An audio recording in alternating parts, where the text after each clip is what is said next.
हमारी क्लास 12 का subject political science का प्रश्न बैंक चल रहा है हमारा, जिसमें हमारा आज का जो चैप्टर है उसका नाम है अंतर्राष्ट्रीय संगठन और ये चैप्टर है 6, जो कि कुल 16 नंबर का रहेगा। इसमें वस्तुनिष्ठ प्रश्न जो हैं वो 3 अंक के आएंगे, 2 अंक का एक भी नहीं है, 3 अंक का भी नहीं है, 4 अंक के 2 मतलब 8 नंबर और 5 नंबर का एक आएगा 5 नंबर। तो इस प्रकार कुल 3 प्रश्न आएंगे और वस्तुनिष्ठ 3 आ रहे हैं, कुल मिला के 16 नंबर का है। तो इस चैप्टर को ध्यान से समझिएगा क्योंकि ये ज़्यादा नंबर का चैप्टर है। आगे देखते हैं। पहला जो क्वेश्चन दिया है वो हमारा वस्तुनिष्ठ प्रश्न का है। उसमें पूछा गया है कि विश्व बैंक की स्थापना कब हुई थी। तो 1946 में विश्व बैंक की स्थापना हुई थी।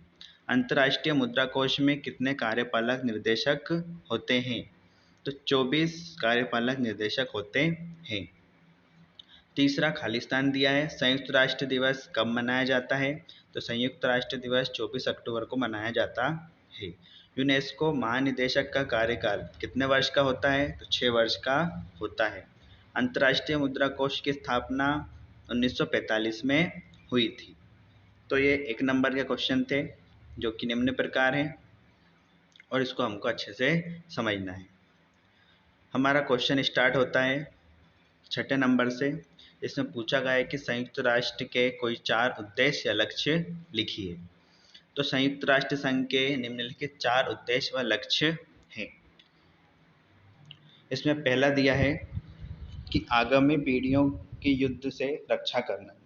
जो संयुक्त राष्ट्र संघ है उसमें पहला पॉइंट ये कहते हैं कि आगामी पीढ़ियों की युद्ध से रक्षा करना, मतलब आने वाली जो जनरेशन है उनकी रक्षा करना है युद्ध से, जो वॉर होता है उससे, और शांति बनाए रखना है। दूसरा है मूलभूत मानवाधिकारों, मानवीय गरिमा एवं कार्य तथा महिला पुरुष एवं राष्ट्र में विश्वास को मजबूती प्रदान करना। मूलभूत मानवाधिकार जो है हमारे, मानवीय गरिमा हुई, कार्य तथा महिला पुरुष एवं राष्ट्र में विश्वास को मजबूती प्रदान करना है। तीसरे पॉइंट में बताया गया है कि सामाजिक प्रगति तथा बेहतर जीवन स्तर को प्रोत्साहित करना। सामाजिक जीवन जो हमारा चल रहा है उसकी जो प्रगति हो रही है उसमें बेहतर जीवन का स्तर को बढ़ाना, उसको प्रोत्साहन देना, यह संयुक्त राष्ट्र संघ का एक उद्देश्य है। चौथा पॉइंट में दिया है ऐसी परिस्थितियां पैदा करना जिसमें न्याय, समझौतों तथा अंतर्राष्ट्रीय कानूनों इत्यादि द्वारा उत्तरदायित्वों का पालन किया जा सके। ऐसी परिस्थितियां बनाना जिसमें न्याय, समझौते व अंतर्राष्ट्रीय कानूनों इत्यादि द्वारा उत्तरदायित्वों का पालन किया जा सके। तो निम्न प्रकार के संयुक्त राष्ट्र संघ के उद्देश्य थे। हमारा नेक्स्ट क्वेश्चन जो आता है 7वें नंबर पे, इसमें पूछा गया है संयुक्त राष्ट्र संघ की सुरक्षा परिषद के कार्य लिखिए या बताइए।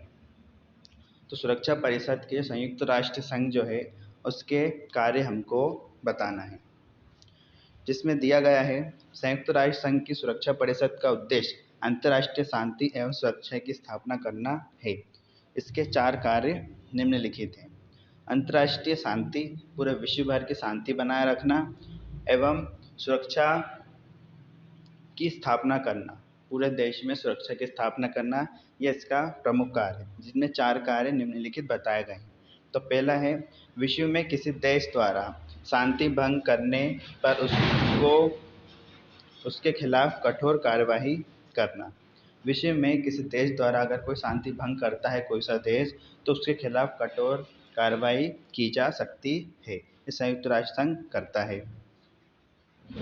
विश्व में शांति एवं सुरक्षा हेतु किसी खतरे की आशंका होने पर सदस्य राष्ट्रों को आर्थिक, सैनिक अथवा कूटनीतिक कार्रवाई करने का आदेश देना।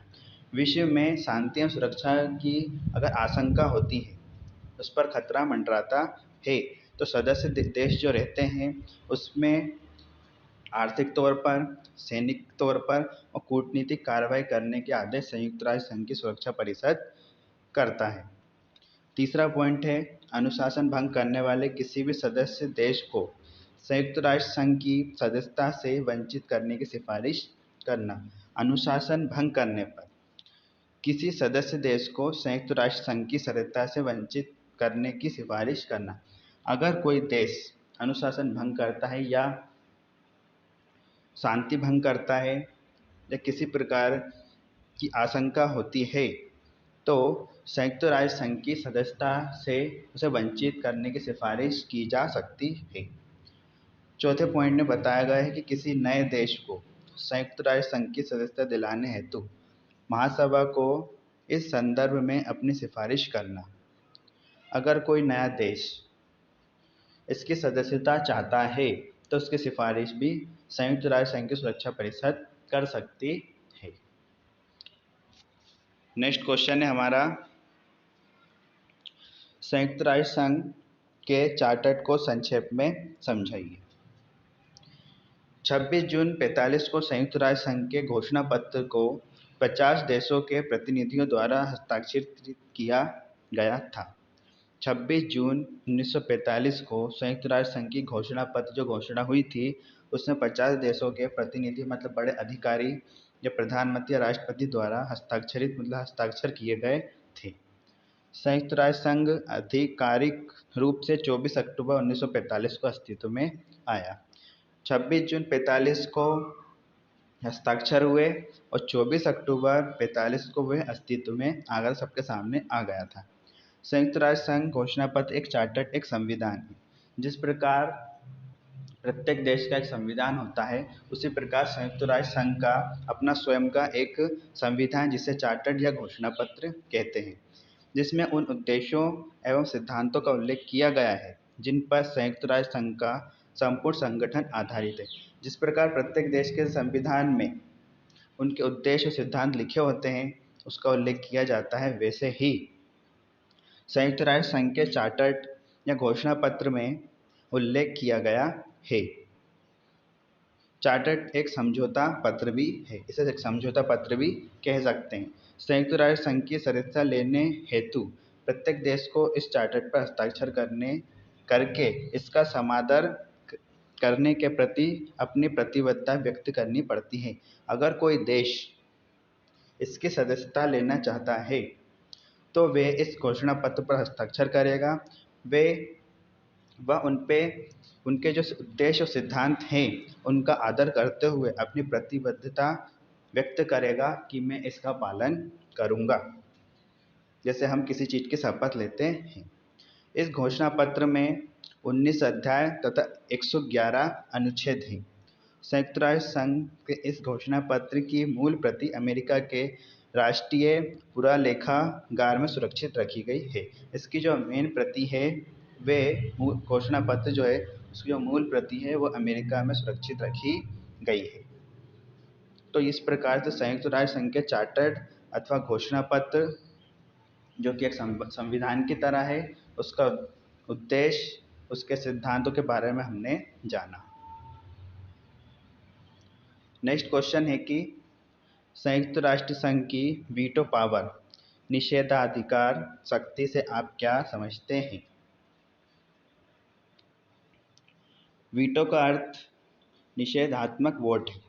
एक वोट के तौर पे उसका अर्थ बताया जा रहा है। सुरक्षा परिषद के प्रत्येक स्थायी सदस्य को निषेधात्मक मत प्राप्त है। किसी भी स्थायी सदस्य द्वारा इसका प्रयोग करने पर कोई भी प्रस्ताव स्वीकृत नहीं हो सकता। इसका मतलब ये है कि यह एक वोट के तौर पे है। वीटो पावर मतलब एक वोट है।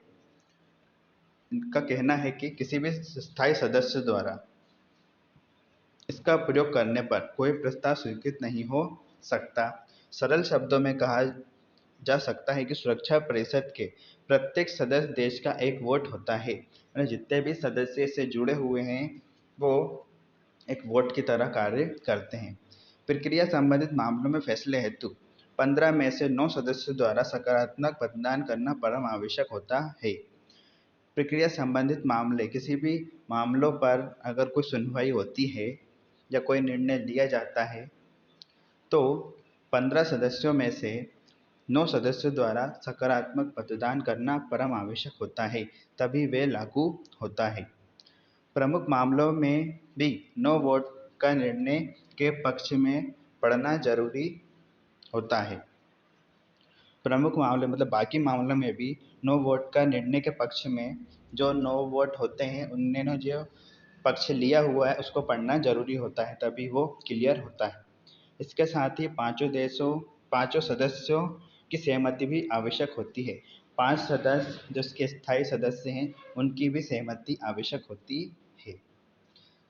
इन 5 सदस्यों की सहमति को महान शक्तियों की आम सहमति तथा वीटो शक्ति के रूप में जाना जाता है।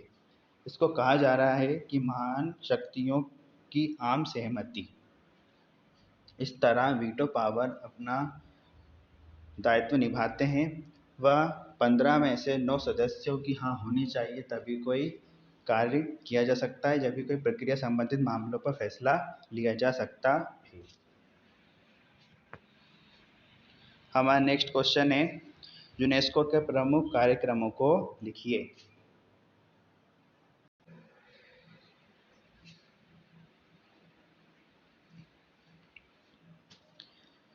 उत्तर में हम लिख सकते हैं कि यूनेस्को के प्रमुख कार्यक्रम निम्नलिखित हैं। साक्षरता आंदोलन यूनेस्को का कार्य है, उसका एक कार्यक्रम के तौर पे होता है।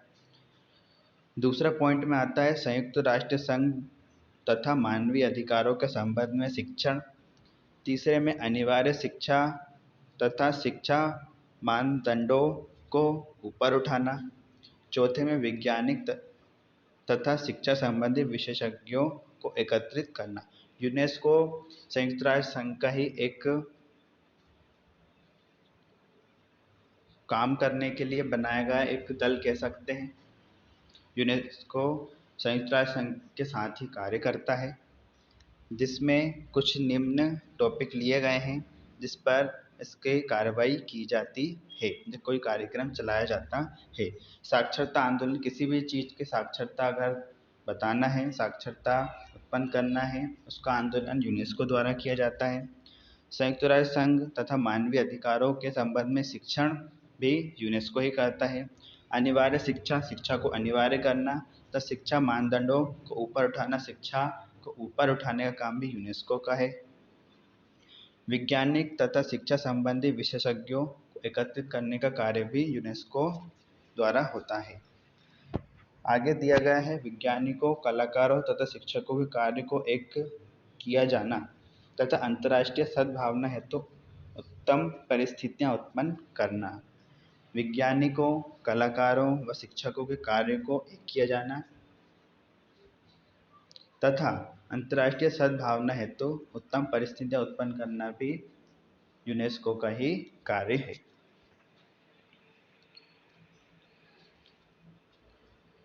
नेक्स्ट क्वेश्चन आता है, विश्व स्वास्थ्य संगठन के प्रमुख अंगों को संक्षेप में समझाइए। जिसे हम WHO के नाम से जानते हैं। वर्ल्ड हेल्थ ऑर्गेनाइजेशन होता है, जो कि विश्व स्वास्थ्य संगठन है। इसके अंगों के हमको संक्षेप में समझाना है, प्रमुख अंगों को संक्षेप में समझाना है। विश्व स्वास्थ्य संगठन के प्रमुख अंग निम्न प्रकार हैं। पहला है सभा, इसमें समस्त सदस्य देशों के प्रतिनिधि होते हैं। इनकी प्रतिवर्ष एक बार आवश्यक रूप से बैठक होती है। सभी का कार्य नीति निर्धारण करना है, मतलब सभी का जो प्रमुख कार्य है वह नीति निर्धारण करना है। इनकी एक सभा होती है, सभी सदस्य देशों के प्रतिनिधि आते हैं, उसमें प्रतिवर्ष एक बार अवश्य ये बैठक होती है। दूसरा है कार्यकारी मंडल। विश्व स्वास्थ्य संगठन का कार्यकारी मंडल 24 सदस्यीय होता है। इनका निर्वाचन सभा द्वारा चिकित्सा इत्यादि कार्यों के विशेषज्ञ लोगों द्वारा किया जाता है।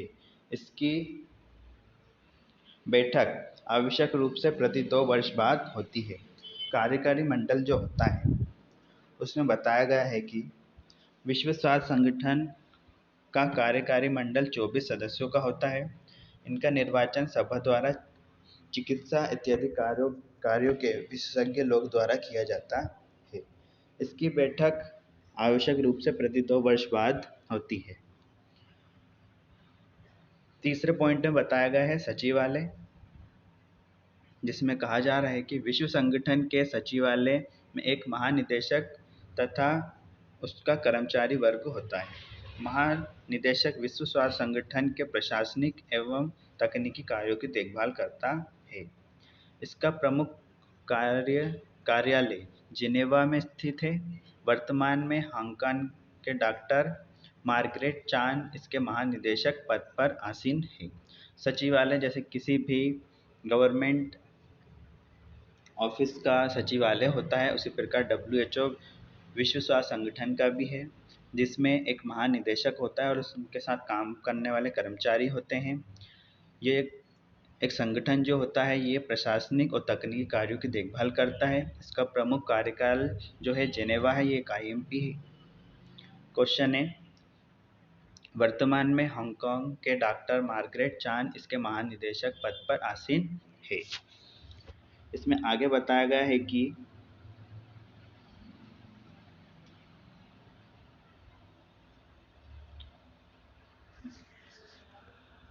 अंतर्राष्ट्रीय मुद्रा कोष की स्थापना के प्रमुख क्या उद्देश्य हैं। यह हमारा 12वां क्वेश्चन है। इसमें दिया गया है कि अंतर्राष्ट्रीय मुद्रा कोष के उद्देश्य लिखिए। अंतर्राष्ट्रीय मुद्रा कोष के उद्देश्यों को संक्षेप में निम्न प्रकार स्पष्ट किया जा सकता है। पहला, अंतर्राष्ट्रीय मौद्रिक सहयोग की स्थापना। मुद्रा कोष का प्रमुख उद्देश्य सदस्य देशों में मुद्रा नीति संबंधित सहयोग स्थापित करना होता है। मुद्रा कोष का जो प्रमुख उद्देश्य होता है, जो उसके सदस्य देश होते हैं उनमें मुद्रा नीति संबंधित सहयोग स्थापित करना होता है। दूसरा है संतुलित अंतर्राष्ट्रीय व्यापार को बढ़ावा। अंतर्राष्ट्रीय मुद्रा कोष का कोई भी सदस्य इसकी अनुमति के बिना अंतर्राष्ट्रीय लेन देन अथवा भुगतान पर किसी प्रकार का प्रतिबंध नहीं लगा सकता। मतलब लेन देन में किसी भी प्रकार का प्रतिबंध नहीं लगा सकता। ये एक संतुलन बनाए रखते हैं। तीसरा है विनिमय स्थायित्व को प्रोत्साहित करना। मुद्रा कोष का एक उद्देश्य विनिमय दरों में स्थायित्व लाना होता है। बहुमुखी भुगतान। चौथा पॉइंट है, अंतर्राष्ट्रीय मुद्रा कोष का एक उद्देश्य ये भी है कि वे ऐसी अंतर्राष्ट्रीय भुगतान व्यवस्था स्थापित करने का प्रयास करता है जिसमें प्रत्येक देश अल्प समय अवधि में परस्पर एक दूसरे के मुद्रा में भुगतान स्वीकारने को तैयार हो जाते हैं। अंतर्राष्ट्रीय मुद्रा कोष का उद्देश्य ये भी होता है कि वे ऐसी अंतर्राष्ट्रीय भुगतान व्यवस्था स्थापित करने का प्रयास करेगा या करता है जिसमें प्रत्येक देश अल्प समय अवधि मतलब कुछ समय अवधि के लिए परस्पर एक दूसरे की मुद्रा में भुगतान स्वीकारने को तैयार हो जाते हैं। 5वां पॉइंट है इसमें भुगतान शेषों के असंतुलन की अवधि एवं मात्रा में कटौती करना। मुद्रा कोष का अंतिम उद्देश्य उक्त प्रयासों द्वारा सदस्य देशों के भुगतान असंतुलन की अवधि एवं परिणाम को कम करना है, जिससे उसके आर्थिक विकास में सहायता मिलती है। परिणाम को कम करना होता है जिससे उसके आर्थिक विकास में सहायता मिलती है। क्वेश्चन नंबर 13, जिसमें पूछा गया है कि विश्व बैंक की कार्य प्रणाली एवं कार्यों पर प्रकाश डालिए। तो विश्व बैंक की कार्य प्रणाली एवं कार्य पर प्रकाश डालते हैं। विश्व बैंक की कार्य प्रणाली एवं कार्यों को संक्षेप में निम्नलिखित बिंदुओं द्वारा स्पष्ट किया जा सकता है। पहला बताया जा रहा है विकास योजना हेतु ऋण। विश्व बैंक विकास योजना हेतु उस समय ऋण देता है जब उसे ये विश्वास हो जाता है कि सदस्य देश ऋण लेने योग्य है तथा अन्य साधनों से उसे उचित शर्तों पर ऋण नहीं मिल पा रहा है। विकास योजनाओं के लिए अगर कोई देश विकास योजना चाहता है और उसे ऋण की आवश्यकता होती है तो विश्व बैंक विकास योजना हेतु उस समय ऋण देता है जब से विश्वास हो जाता है कि सदस्य देश ऋण लेने के योग्य है तथा उसे अन्य तरह से ऋण नहीं मिल पा रहा है। दूसरे पॉइंट में बताया गया है कि पूंजी में से प्रत्यक्ष ऋण विश्व बैंक अपनी पूंजी में से प्रत्यक्ष रूप से ऋण देता है। अनेक बार ये उधार ली गई पूंजी में से भी ऋण देता है। ये अपनी गारंटी पर ऋण दिला सकता है। जो विश्व बैंक होता है वह अपनी गारंटी पर ऋण दिला सकता है तथा उधार ली गई पूंजी पर भी यह ऋण देता है।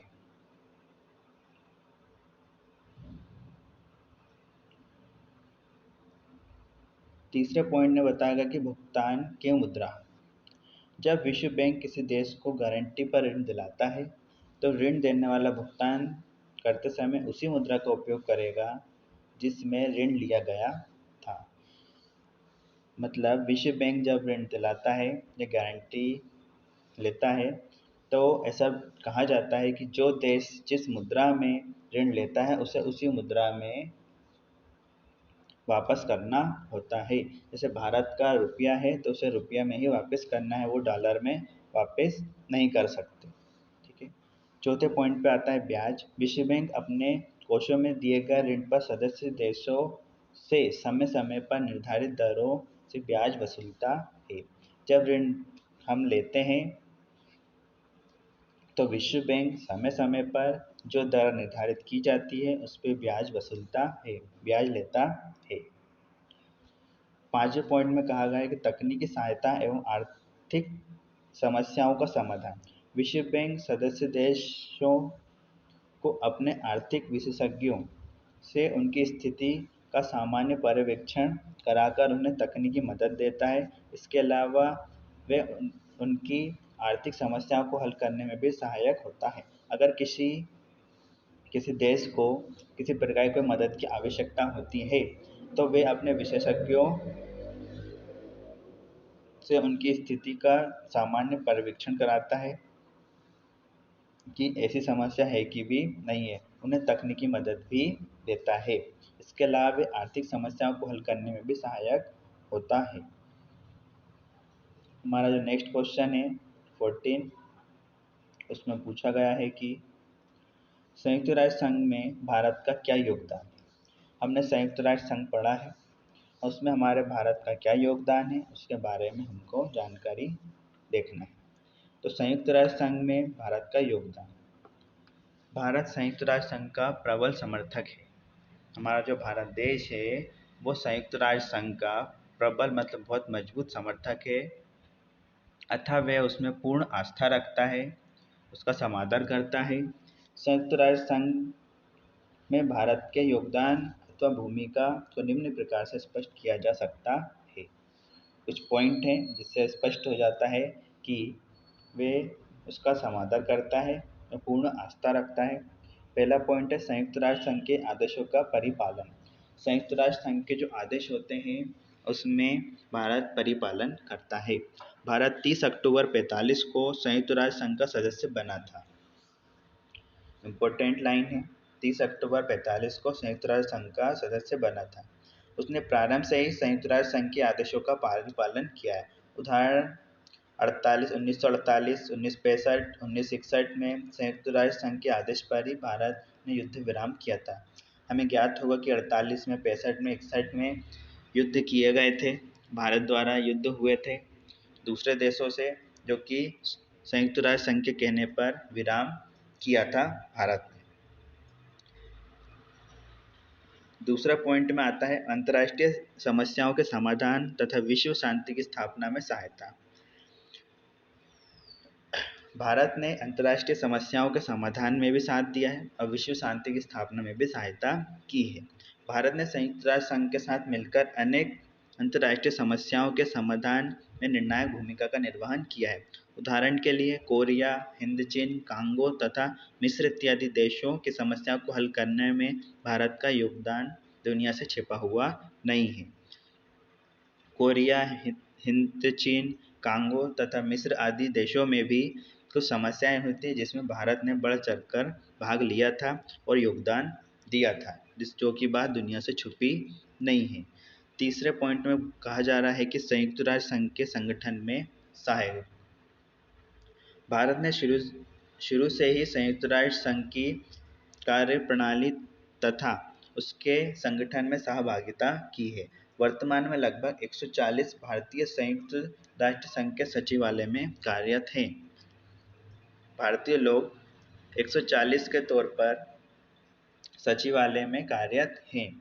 भारत के सीवी नरसिंहम महासचिव कार्यालय के उप सचिव के दायित्वों का निर्वहन कर चुके हैं। इनसे पूर्व भी अनेक भारतीय संयुक्त राष्ट्र संघ में उच्च पदों पर सुशोभित रह चुके हैं।